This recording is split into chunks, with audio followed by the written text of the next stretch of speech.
এবার যুক্তরাষ্ট্রে বন্দুক হামলা শুরু, প্রাণ গেল আরও 6 জনের। মিসিসিপি অঙ্গরাজ্যের ক্লে কাউন্টিতে সিরিজ বন্দুক হামলার ঘটনায় পুরো এলাকা জুড়ে আতঙ্ক ছড়িয়ে পড়েছে। যুক্তরাষ্ট্রের মিসিসিপি অঙ্গরাজ্যের ক্লে কাউন্টিতে সিরিজ বন্দুক হামলার ঘটনা ঘটেছে। আলাবামা সীমান্ত সংলগ্ন ওয়েস্ট পয়েন্ট এলাকায় 3টি পৃথক স্থানে এসব হামলা চালানো হয়। স্থানীয় সময় শুক্রবার রাতের এই ঘটনায় একটি 7 বছর বয়সী কন্যা শিশুসহ অন্তত 6 জন নিহত হন। কর্তৃপক্ষ জানায় ডেভিড হিল রোড এলাকার একটি বাড়িতে সন্ধ্যা 7টার আগেই প্রথম হামলার ঘটনা ঘটে।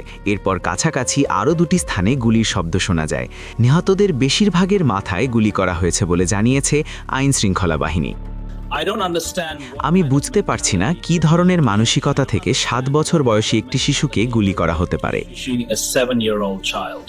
কর্তৃপক্ষ জানায় এই ঘটনায় 24 বছর বয়সী এক যুবককে সন্দেহভাজন হিসেবে আটক করা হয়েছে। প্রাথমিক তদন্তে জানা গেছে নিহতদের মধ্যে রয়েছেন গ্লেন মুর, উইলি গুইন, কুইন্টেন মুর এবং একটি 7 বছর বয়সী কন্যা শিশু। তবে হামলার সুনির্দিষ্ট উদ্দেশ্য এখনও স্পষ্ট নয়।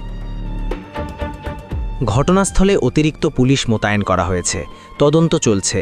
এদিকে যুক্তরাষ্ট্রে ক্রমবর্ধমান বন্দুক সহিংসতা নিয়ে নতুন করে উদ্বেগ প্রকাশ করেছেন স্থানীয় বাসিন্দারা।